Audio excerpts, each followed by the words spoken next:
आज ये आदिवासी दिवस के साथ साथ इस राज्य में कुछ गतिविधियां भी है।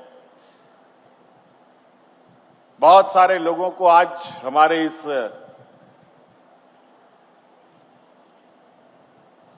मंच से दिया हुआ वक्तव्य को भी बड़ी ध्यान से सुन रहे हैं, विशेषकर हमारे मीडिया कर्मी। और वो इसलिए है कि आज राज्य में आदिवासी दिवस होने के साथ साथ राज्य में हमारे कुछ युवा नौजवान छात्र छात्राएं अपनी कुछ मांगों को लेकर के प्रदर्शन में है, धरना में है।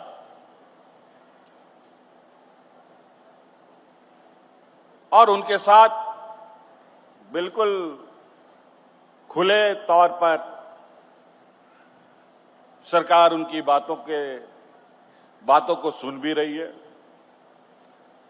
मैं आप लोगों के माध्यम से बिल्कुल युवा नौजवान छात्र छात्राओं को स्पष्ट रूप से संदेश देना चाहता हूं, जो मैं हमेशा कहता हूं कि इतनी बड़ी व्यवस्था चलती है, लेकिन हमारी मंशा इस राज्य के 3.25 करोड़ लोगों के प्रति काफी संवेदनशीलता के साथ सभी की चिंता सरकार करती है।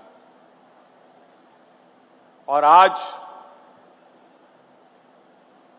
जिस विषय को लेकर के हमारे नौजवान अपने अधिकार के लिए आंदोलन में बैठे, प्रदर्शन में बैठे,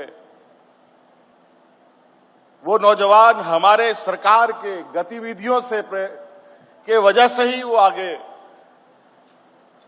हिम्मत जुटा पाई है कि आंदोलन करें और हक अधिकार मांगे। क्योंकि हमने चोरी पकड़ ली है और नौजवानों को न्याय भी मिलेगा और जिन्होंने गड़बड़ी की है उनको कठोर से कठोर दंड भी मिलेगा।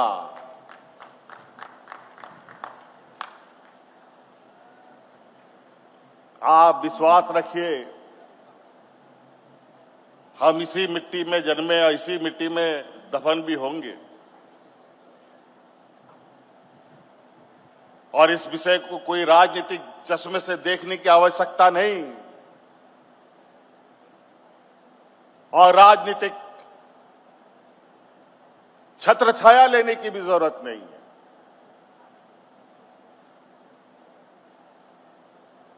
हाँ, ये बात जरूर है, कुछ लोग राजनीतिक महत्वाकांक्षी बड़े पैमाने में पालते हैं और यही महत्वाकांक्षी राजनीतिक दलों के लिए एक रास्ता बनता है जहां युवा पीढ़ी को दिग्भ्रमित करने का। मैं विशेष रूप से नौजवानों से कहूंगा, न हमारी राजनीतिक छत्र छाया की आपको आवश्यकता है, न किसी और राजनीतिक दलों की छत्र छाया की आपको आवश्यकता है। आप छात्र हैं, आपका अधिकार है और आपका अधिकार आपको मिले, आपको न्याय मिले, ये काम करने की जिम्मेवारी सरकार की है जो पूरा होगा। नहीं तो बहुत अभी युवाओं पर नजर पूरे देश में अलग अलग तरीके से राजनीतिक दलों का है। कैसे नौजवानों को झूठ सच बोल करके दिग्भ्रमित किया जाए,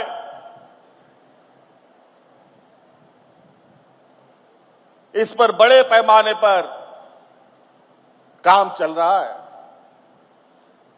और उसमें बड़े बड़े विद्वान लोग भी लगे हुए हैं, बड़े बड़े पढ़े लिखे ज्ञानी लोग भी लगे हुए हैं। और जब विद्वान लोग कोई गलत और उल्टे सीधे कामों में लगते हैं तो उसका कितना बुरा परिणाम पड़ता है वो मैं देख रहा हूं। तो इसीलिए बिल्कुल स्पष्ट और निर्भीक होकर सरकार के पास अपनी बातों को लेकर आइए। अब हम सिर्फ आंदोलन के माध्यम से नई बातें सुनेंगे, बल्कि घर बैठे जो नौजवान अपनी बात सोचता है उसको भी अपने कानों तक में लाने का हम प्रयास करेंगे।